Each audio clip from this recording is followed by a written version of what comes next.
Convido a abrir a sua Bíblia no Evangelho de Mateus, capítulo 20.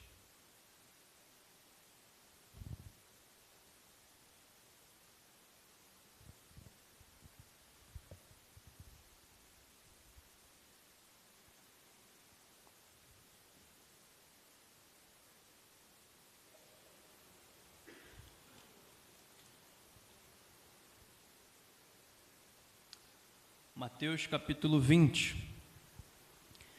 Porque o reino dos céus é semelhante a um homem, dono de terras, que saiu de madrugada para contratar trabalhadores para a sua vinha. E tendo combinado com os trabalhadores o pagamento de 1 denário por dia, mandou-os para a vinha. Saindo por volta de 9 horas da manhã, viu na praça outros que estavam desocupados, e lhes disse: vão vocês também trabalhar na vinha, e eu lhes pagarei o que for justo. Eles foram. Tendo saído de novo perto do meio-dia e às 3 horas da tarde, fez a mesma coisa. E saindo por volta de 5 horas da tarde, encontrou outros que estavam desocupados.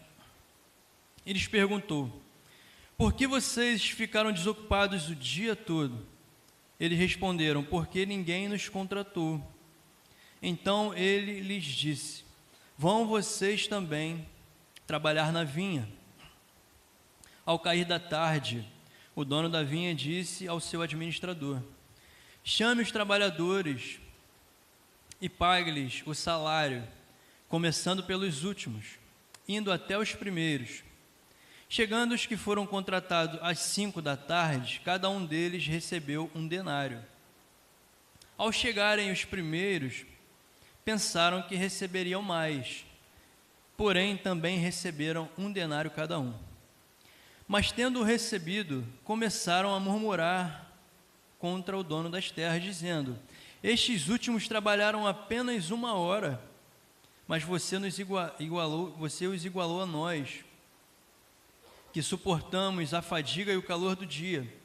Então o dono disse a um deles: amigo, não estou sendo injusto com você. Você não combinou comigo trabalhar por 1 denário? Pegue o que é seu e saia daqui, pois quero dar a este último tanto quanto dei a você. Será que não me é lícito fazer o que eu quero com o que é meu? Ou você ficou com inveja porque eu sou bom? Assim, os últimos serão os primeiros, e os primeiros serão últimos. Amém. Senhor, nosso Deus, nosso Pai amado, louvado e glorificado seja o Teu santo nome, Senhor, nessa manhã. Nós já temos ouvido a Sua voz, Pai, e agora, através da leitura da Tua santa palavra, pedimos que o Senhor continue falando aos nossos corações, Pai. Que possamos aprender de Ti, Senhor, os Teus ensinamentos, Pai. Que Teus ensinamentos possam trazer mudança de vida em nós, possa quebrantar o nosso coração, possa nos dar uma nova mente, Senhor, a mente de Cristo, ao desejo do nosso coração nessa manhã. Em nome de Jesus, amém. Os irmãos podem se assentar. Eu tenho, desde o início do ano, meditado no Evangelho de Mateus, e eu não tenho feito essa leitura de forma rápida, para terminar logo, para ir passar para outro Evangelho. Não, tenho lido bem devagar, e tentando tirar de cada parte, cada porção do Evangelho de Mateus, o alimento espiritual, o alimento para a minha alma, e tento extrair daqui o que o Senhor Jesus tem para mim. E nessa semana estive lendo esse texto de Mateus 20, e foi um texto que falou muito ao meu coração. É um texto que fala sobre o serviço cristão, sobre a humildade e a graça de Deus. O fato é que o Evangelho de Mateus, ele revela que o Senhor Jesus, ele cumpre todas as promessas do Antigo Testamento. O Senhor Jesus é verdadeiramente o Filho de Deus, E a mensagem que o Senhor Jesus traz no Evangelho de Mateus é chegado o reino de Deus. Toda a mensagem de Jesus gira em torno do reino de Deus ou do reino dos céus. Essa é a mensagem do nosso Senhor Jesus, é chegado. Ele está dizendo assim: você não encontrará o reino de Deus, o reino dos céus, somente lá no céu, na glória, é chegado. A vinda do Senhor Jesus marca a plenitude dos tempos, e ele diz: é chegado o reino de Deus, ou é chegado o reino dos céus. E o Senhor Jesus inicia essa parábola dizendo que o reino dos céus é formado por trabalhadores, ou seja, é formado por servos. O reino de Deus é formado por servos, trabalhadores, e a nossa jornada cristã é uma jornada de serviço. O apóstolo Paulo vai nos dizer lá em 1 Coríntios, que quando o Senhor nos chamou, o próprio Espírito Santo de Deus, que habita em nós, concede a nós dons espirituais. Vocês podem crer nisso, irmãos? O Espírito Santo nos concede dons espirituais para o serviço e para a edificação da sua igreja. O fato é que o Senhor, Ele não chama para o seu reino pessoas desocupadas. Ele chama trabalhadores para a sua vinha, e o próprio Espírito capacita, porque nós, por nós mesmos, nós não conseguiríamos executar esse trabalho. E o Senhor Jesus, Ele faz questão de tocar no tema do serviço. O fato é que para que o Evangelho alcançasse a minha vida, a sua vida, a vida da sua família, muitos homens e mulheres de Deus, dedicaram seu serviço, a sua vida, muitos se entregaram à morte, para que o Evangelho chegasse até nós, para que o reino de Deus avançasse. O fato é que servir foi o que o nosso Senhor Jesus fez aqui nessa terra. Ele mesmo disse que o Filho do Homem não veio para ser servido, mas ele veio para servir. O reino de Deus é formado por servos. Ele foi o servo sofredor que entregou a sua vida por nós. Tudo que o Senhor Jesus fez nessa terra, meus irmãos, as curas que Ele fez, expulsou demônios, foi tudo em prol do reino de Deus. E Ele nos convida a fazer o mesmo. Ele nos convida a sermos imitadores, servos, trabalhadores do reino de Deus. Bom, quando nós lemos essa parábola, deixa a sua Bíblia aberta aí em Mateus capítulo 20. Quando nós lemos essa parábola, nós lidamos inicialmente com algumas dificuldades de entendimento. Mas essa dificuldade não vem da palavra de Deus, a palavra de Deus ela é perfeita. Essa dificuldade vem do nosso coração. É um coração duro que às vezes não consegue entender que a nossa justiça, o nosso pensamento de justiça próprio, não chega nem aos pés do que o Senhor tem de justiça. Quando nós nos deparamos com um texto das Escrituras ou com um tema teológico, que inicialmente tivemos dificuldade para entender, o que nós devemos fazer? Alguns aqui já se depararam com um texto difícil da Bíblia? Quantos aqui já se depararam com um texto difícil da Bíblia? Ou com um tema teológico difícil? O que nós devemos fazer?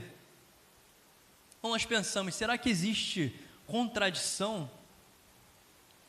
Como pode um trabalhador que trabalhou muito mais, trabalhou um dia inteiro, receber o mesmo pagamento daquele que chegou no finalzinho do serviço?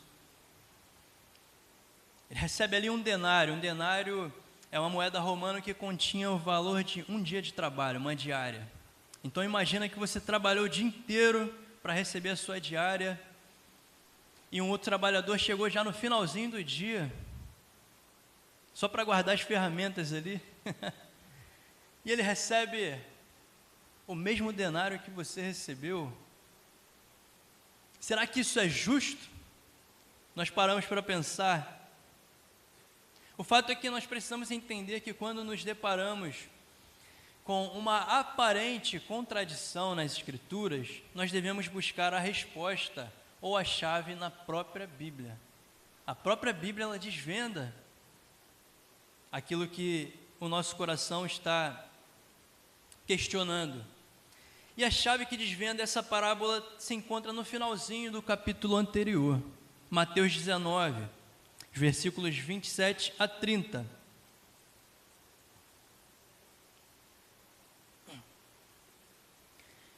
Então Pedro, tomando a palavra, disse: Eis que nós deixamos tudo.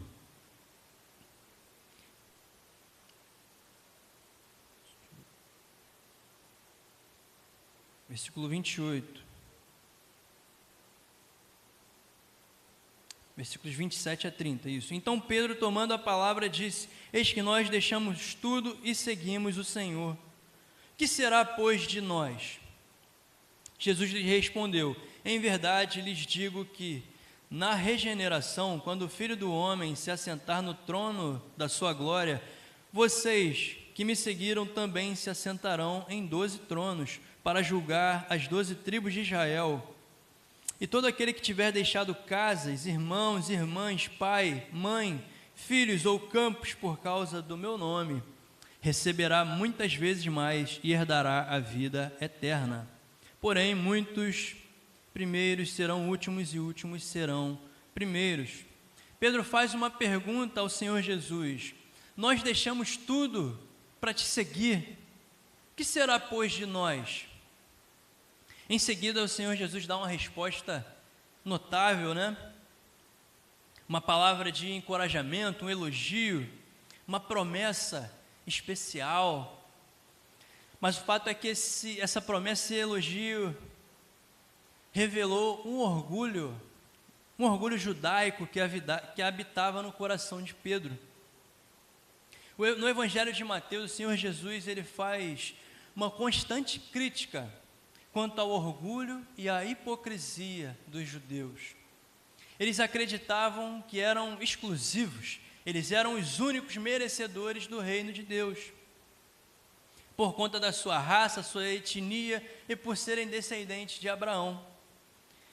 Mas Jesus veio e quebrou esse pensamento.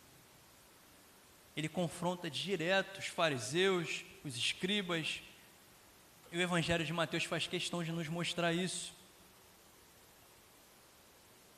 O apóstolo Paulo vai dizer aos Gálatas 3 que Abraão, ele foi salvo pela graça mediante a fé. Algumas pessoas costumam dizer que Deus ele agia de uma forma no Antigo Testamento e no Novo Testamento ele age de outra forma. Dizem que Deus no Antigo Testamento ele agia pela lei e no Novo Testamento ele age pela graça. O fato é que é um grande erro nós crermos nesse tipo de pensamento. Deus age pela lei e pela graça no Antigo e no Novo Testamento. Nós falamos sobre isso semana passada no CETEB. Deus ele é imutável, ele é o mesmo ontem, hoje e ele sempre será o mesmo. Abraão, quando nós aprendemos sobre a história de Abraão, Abraão era um idólatra que vivia na cidade de Ur dos Caldeus. Deus vai lá por sua graça irresistível, e ele salva Abraão. Ele traz uma promessa a Abraão, que através de Abraão ele formaria um povo escolhido. A salvação sempre foi pela graça, mediante a fé. Nunca foi por obras, para que ninguém se glorie. Mas o fato é que as obras são consequência da verdadeira fé. Em Tiago, a palavra de Deus vai nos dizer que a verdadeira fé ela se traduz em obras, a verdadeira fé ela se traduz em serviço. Mas o fato é que todos nós somos filhos de Deus mediante a fé em Cristo Jesus. Isso está lá em Gálatas 3, versículo 27 a 29, que eles puderem acompanhar aí. Gálatas, capítulo 3, versículos 27 a 29.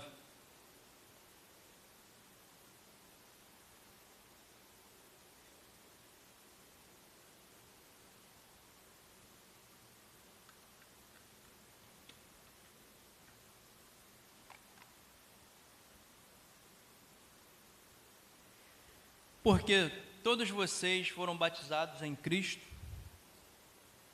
e de Cristo se revestiram.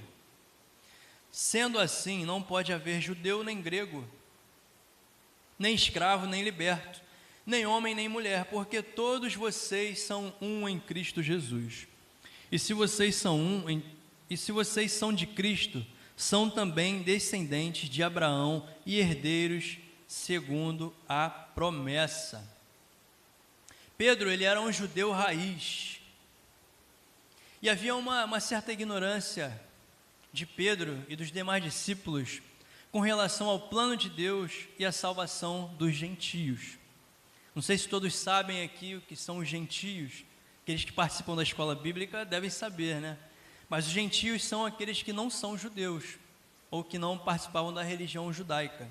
Então, esses são os gentios, nós somos gentios. Então, Pedro, como um judeu raiz, ele acreditava que somente os judeus seriam salvos, somente eles herdariam o reino e que o Messias viria para eles. Pedro e os demais discípulos, eles tendiam a dar grande importância aos seus próprios sacrifícios por amor a Cristo e inclinavam-se para atitudes de justiça própria, orgulho e presunção. Quando nós lemos lá em Atos, foi necessário uma visão celestial. O próprio Deus teve que dar uma visão celestial para que Pedro pudesse entender essa questão da salvação dos gentios. Que o Senhor Jesus veio para salvar pessoas de todos os povos, todas as línguas, todas as nações. O fato é que o Senhor Jesus, para o bem de Pedro e dos discípulos, ele faz questão de tocar na ferida do coração daqueles homens, e Jesus faz questão de aplicar o remédio correto. Ainda hoje ele faz isso conosco. Devemos diariamente pedir a Deus que Ele sonde os nossos corações, devemos clamar que Ele tenha misericórdia de nós e aplique o remédio correto nas nossas almas. Que Deus tire todo o orgulho e vaidade do nosso coração, que Ele veja se há em nós algum caminho mau.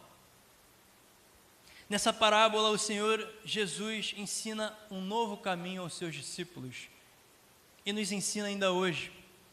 Nessa parábola, o Senhor Jesus nos ensina o caminho da humildade e do serviço.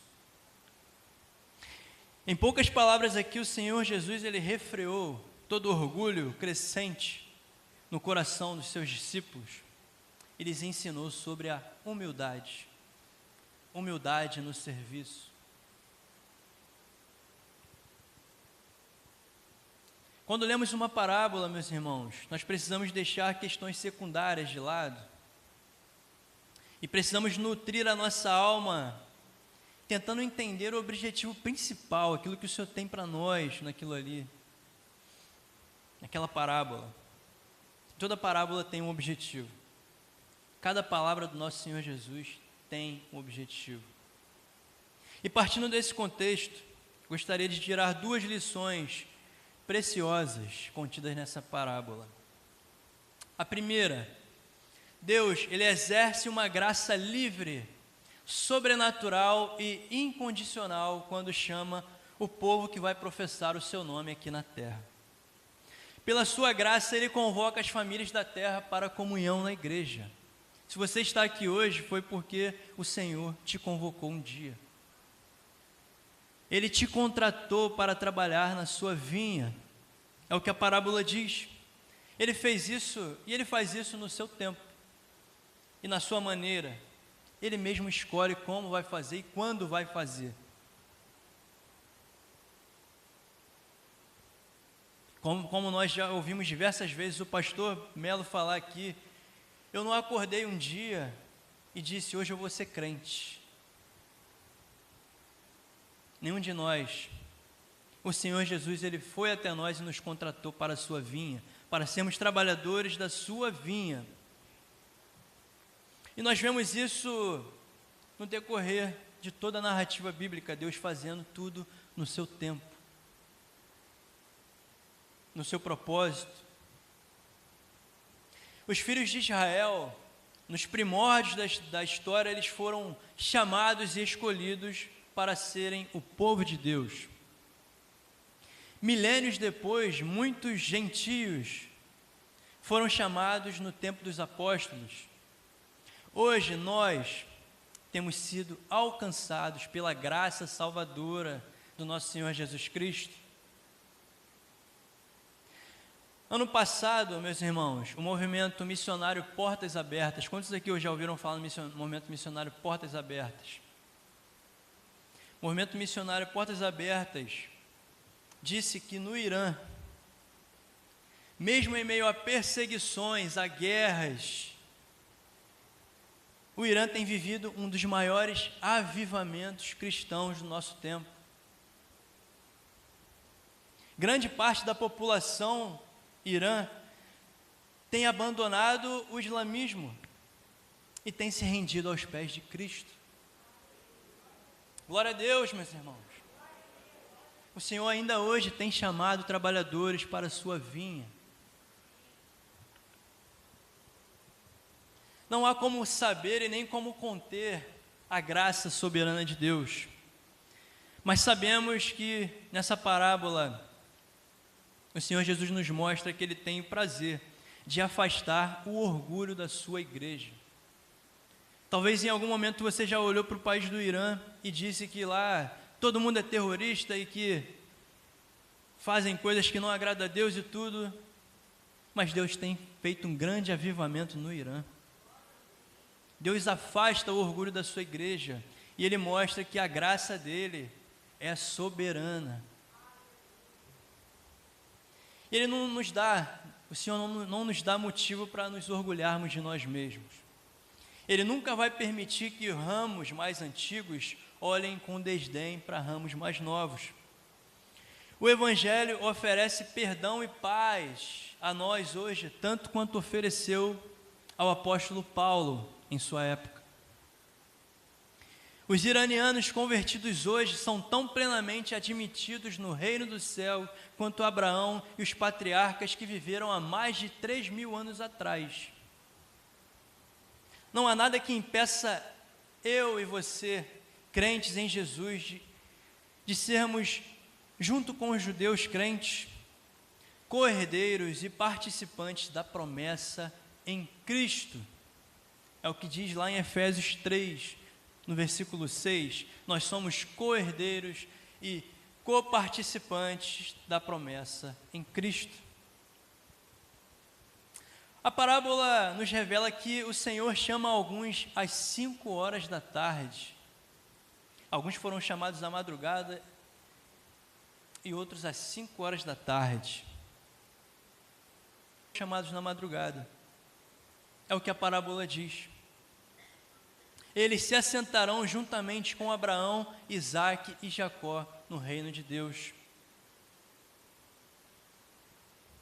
Um segundo ponto nessa parábola, meus irmãos, aprendemos também que Deus, Ele é soberano e Ele não presta contas dos seus atos. Vamos ler aqui em Romanos 9,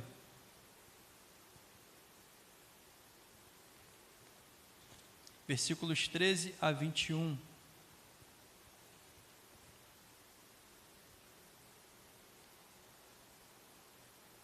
Romanos 9, versículos 13 a 21.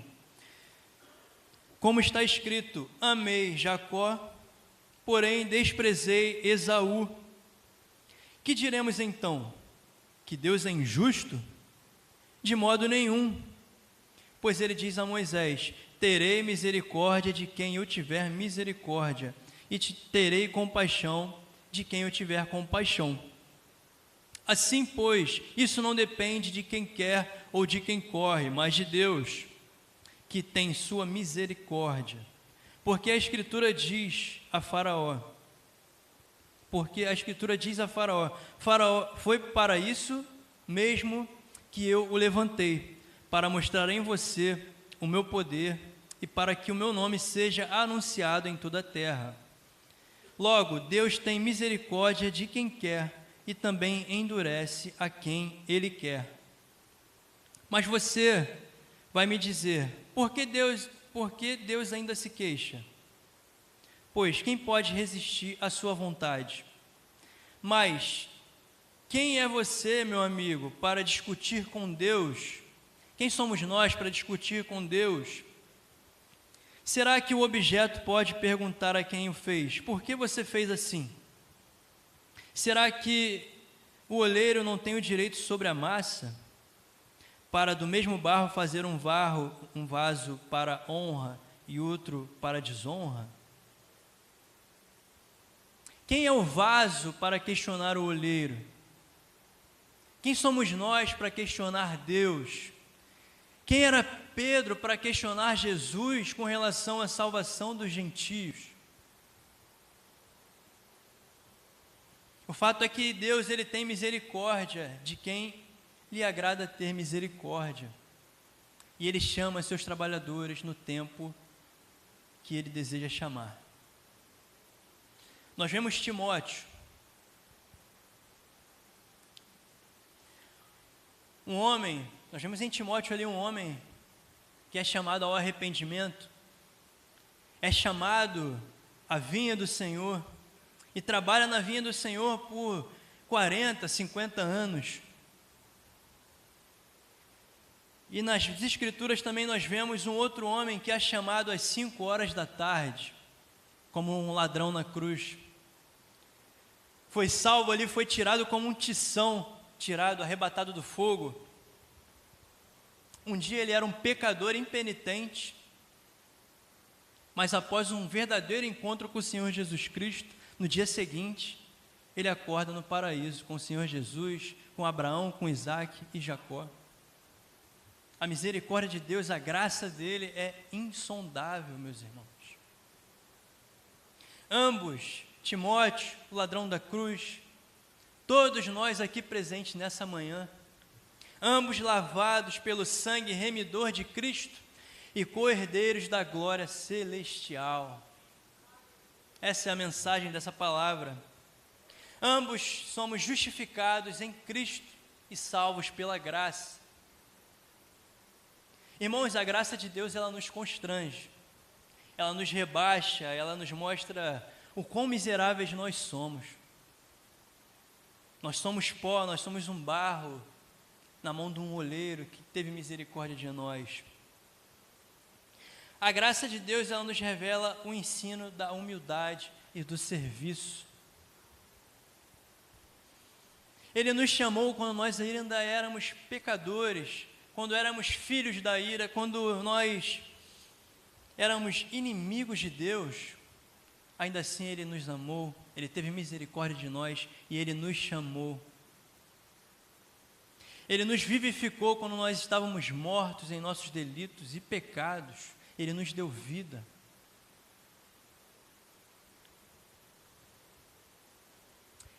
Talvez hoje, essa manhã, seja às 5 horas da tarde da parábola, para alguns aqui. Ou seja, o tempo perfeito de Deus para a salvação da sua vida.